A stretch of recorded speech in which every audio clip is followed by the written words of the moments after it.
চট্টগ্রামের সীতাকুণ্ডের সলিমপুরে সংবাদ সংগ্রহ করতে গিয়ে এখন টেলিভিশনের চট্টগ্রাম ব্যুরো প্রধান হোসাইন জিহাদ ও চিত্র সাংবাদিক পারভেজ সহ ৩ সাংবাদিকের ওপর নৃশংস হামলার ঘটনায় জড়িতদের দ্রুত গ্রেপ্তারের দাবিতে রাজশাহীতে মানববন্ধন অনুষ্ঠিত হয়েছে।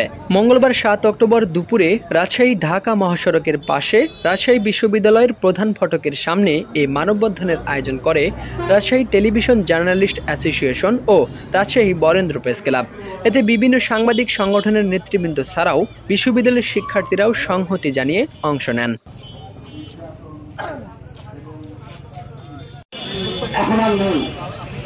মানববন্ধনে বক্তারা বলেন, সাংবাদিকদের উপর হামলা কোনো বিচ্ছিন্ন ঘটনা নয়, এটি গণতন্ত্রকে স্তব্ধ করার অপচেষ্টা। তারা বলেন, সাংবাদিকদের উপর বারবার হামলা শুধু ব্যক্তি আক্রমণ নয়, এটি গণতন্ত্রের জন্য বড় হুমকি।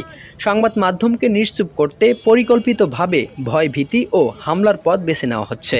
বক্তারা আরও বলেন, সাগর রুমি হত্যাকাণ্ড সহ অতীতের বহু সাংবাদিক হত্যা ও নির্যাতনের বিচার না হওয়ায় দোষীরা বারবার সাহস পাচ্ছে।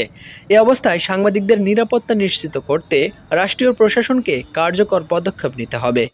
আমরা এখানে দাঁড়িয়েছি আমাদের পেশার নিশ্চয়তার দাবিতে।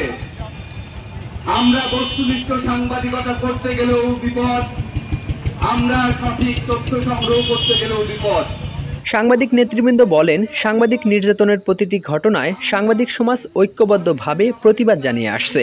তারা হুঁশিয়ারি দিয়ে বলেন, যদি হামলাকারীদের দ্রুত গ্রেপ্তার না করা হয় তবে সারা দেশের সাংবাদিক সমাজ আরও কঠোর আন্দোলনে নামতে বাধ্য হবে। এখন আর নেই সারা দেশে, চট্টগ্রামে এখন তুমি সাংবাদিকের উপর হামলা, এছাড়া ওখানে আরেকজন সাংবাদিককে হত্যা করা হয়েছে, তারপরে আপনার খুলনায় একজন সাংবাদিককে মারধর করা হয়েছে বা তাদেরকে পাওয়া দেওয়া হয়েছে।